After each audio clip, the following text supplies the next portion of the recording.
Hi, I'm back to answer some more questions, especially about tab and my process, the way it works in my room, and the questions that had to do with those kinds of things.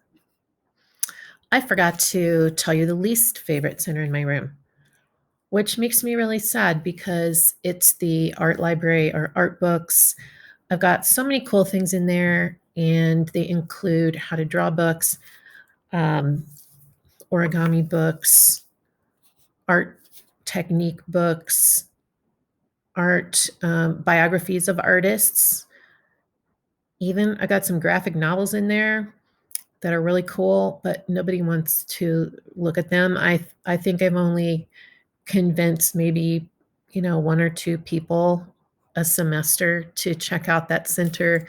It's interesting, like maybe they just want to make art and they don't feel that reading is what they want to do in my class. I don't know. Let's talk about tab process. And really, this was a great question asking about lesson plans.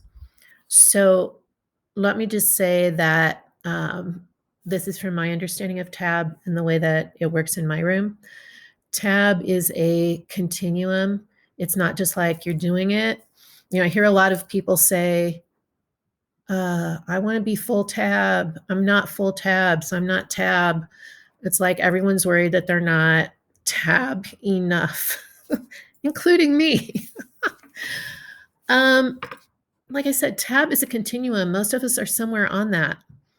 Okay. And it's not going to be like full tab. And I feel like, I'm the closest to that in my class with the autism students. And as I've told you, um, we are doing project-based learning. However, there is a lot of room in that for student choice of subject and materials.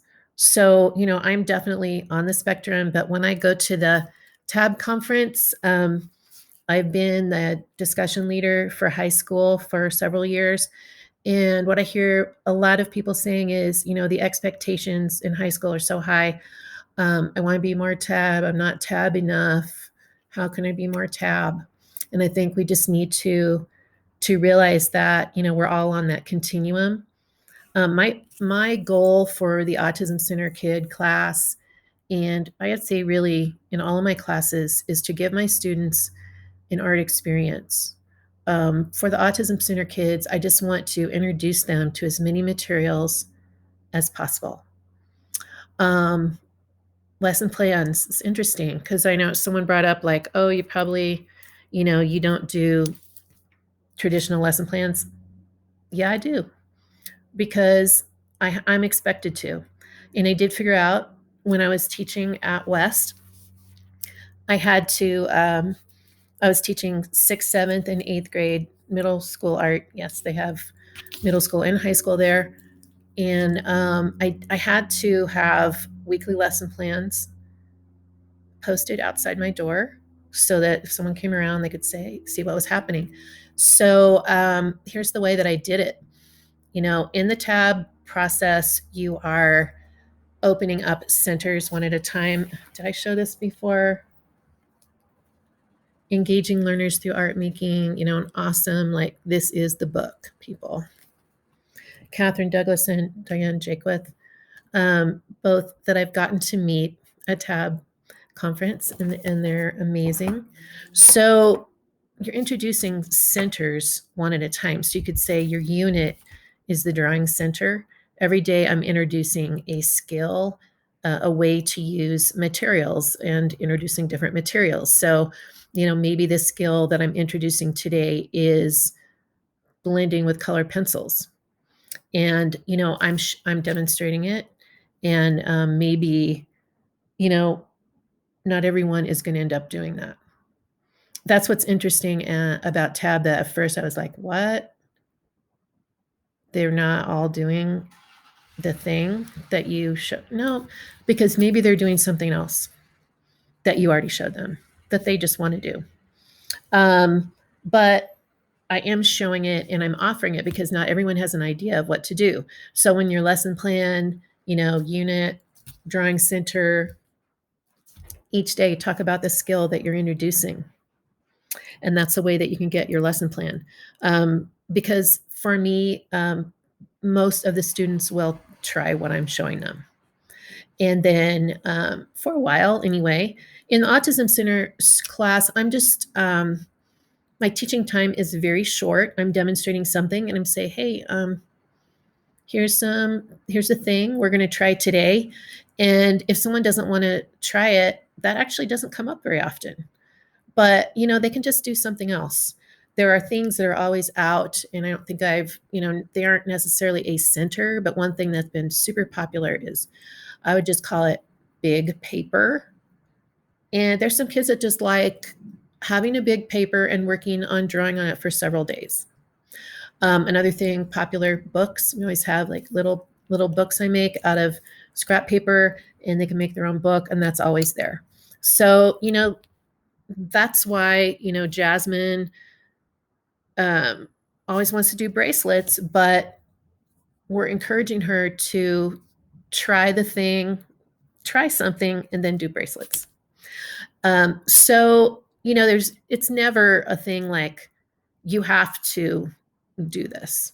One of the reasons I got into TAB was because of kids telling me, but I don't want to do this.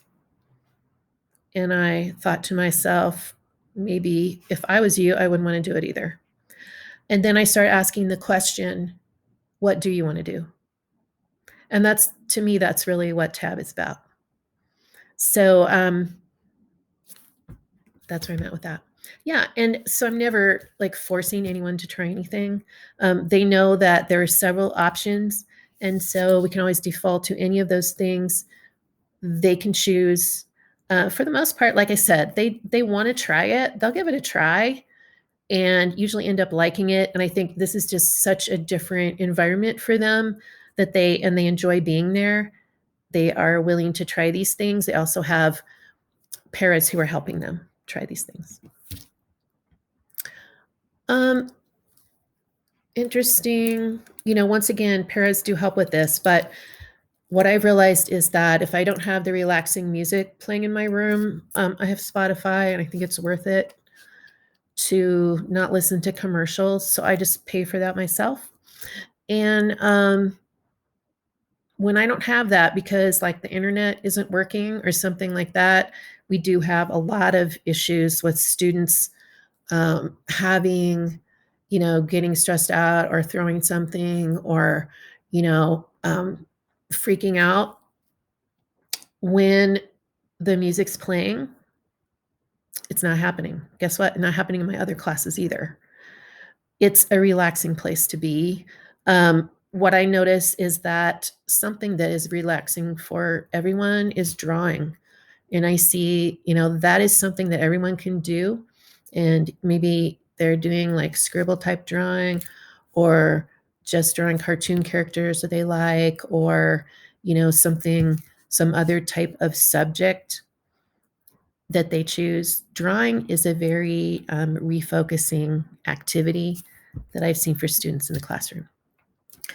Wow, this was a really cool question about incorporating play. I don't know. I just think that my class is very playful, and students play with the materials. I think that's where play is coming in. And, it's enjoyable. It's joyful experience for some. And it's just kind of like an experience and something to do for others.